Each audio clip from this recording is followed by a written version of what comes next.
defensively? I know with different personnel tonight, but what do you feel like the difference defensively was tonight versus last night? Yeah, we didn't, in that first quarter, we didn't give any resistance. I thought in the second and the fourth there was better resistance. Again, we talked before the game that Portland can score the ball, and that's what they did. And I thought the group stayed together. Understand coming off the game last night, they jumped on us, but I thought the group stayed together and we fought.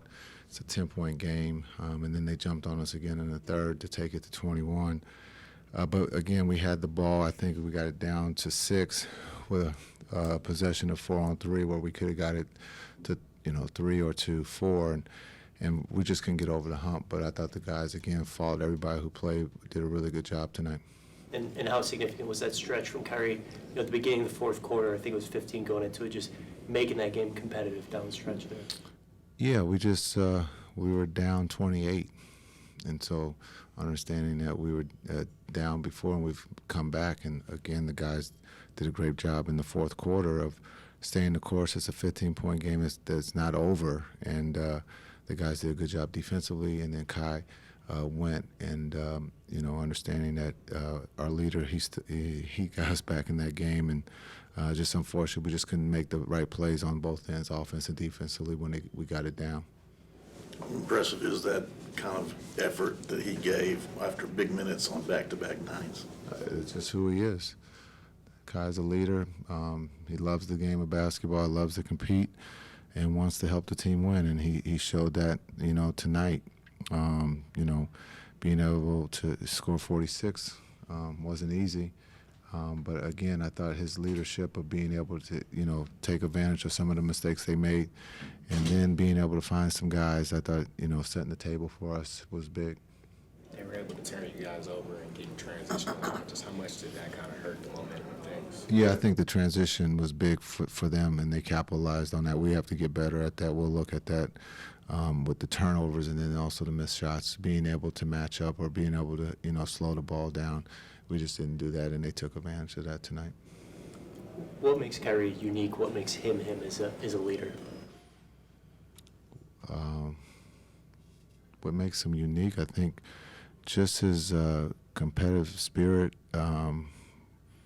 what he wants to achieve, he wants to win, and his work ethic. He works extremely hard at his craft, and that's what makes him special. And he's displayed that since he's been in Dallas, but he's displayed that since he's been in high school. So this is something that is not new, but he can do it on the biggest stage, and right now he's delivering. Talk a little bit about the new starting lineup pregame when it went to the decision to kind of put Spencer and Max in for you guys. Yeah, we felt another ball handler, and then defensively we needed to look at trying to match up with Grant, and so that we felt that was the best way to go.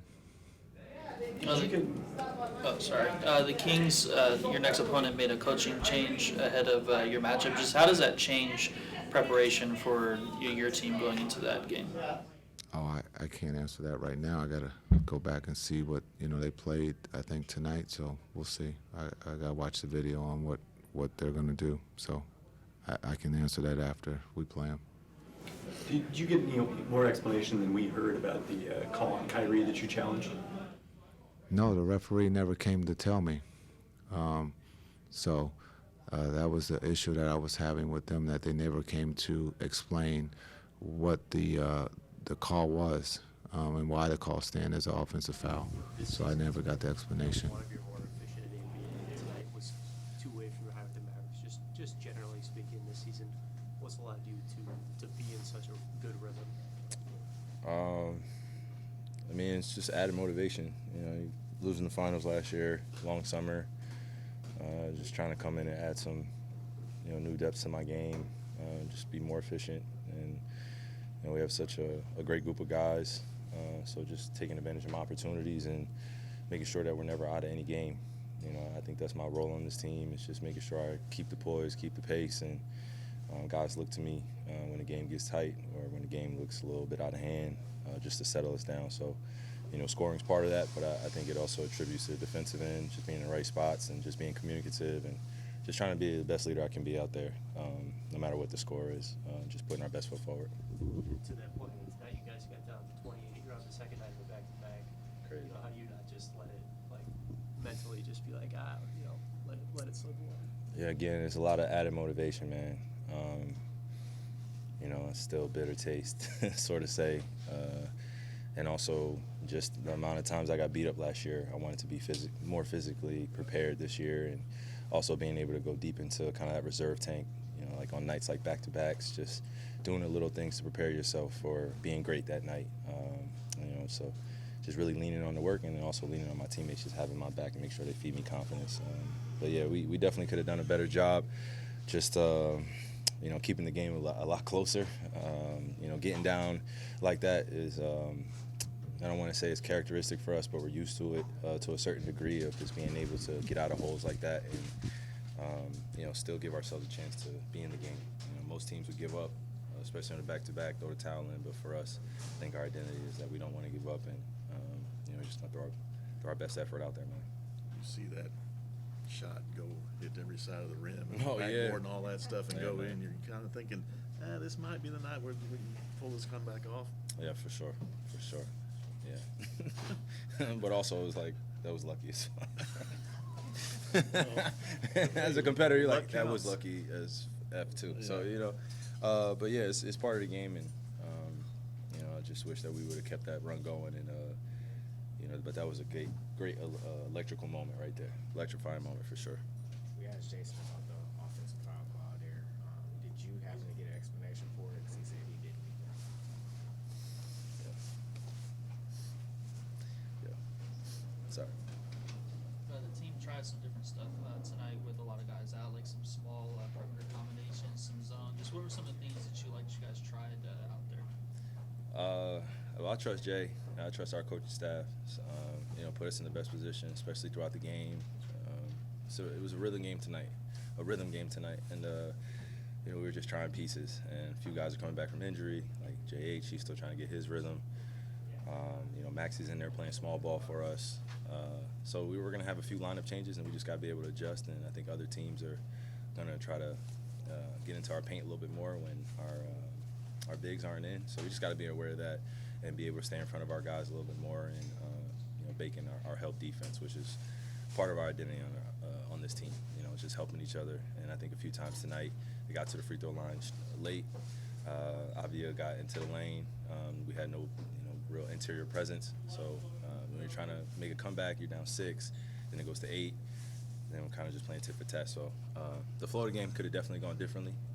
Just us taking better shots too. I took a pull-up 3. I think I could have, just taken the ball out, getting us a great offensive possession.